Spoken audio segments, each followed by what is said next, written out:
பலத்தை அம்பு கொண்டு அசங்கென்றால் அசங்குமோ? நம்பமற்ற பார்க்கடல் கலங்கென்றால் கலங்குமோ?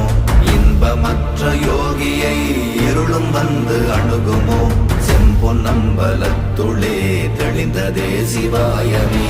ஓம் நமச்சிவாய ஓம் ஓம் நமச்சிவாய ஓம் நமச்சிவாய ஓம் ஓம் நமச்சிவாய ஓம் நமச்சிவாய ஓம் ஓம் நமச்சிவாய ஓம் நமச்சிவாய ஓம் ஓம் நமச்சிவாய. அவ்வெனும் எழுத்தினால் அகண்டம் ஏழுமாகினாய், உவ்வெனும் எழுத்தினால் உருத்தரித்து நின்றனை, மவ்வெனும் எழுத்தினால் மயங்கினார்கள் வையகம். அவ்வும் உவ்வும் அவ்வுமாய் அமர்ந்ததே சிவாயமே. ஓம் நமச்சிவாய ஓம்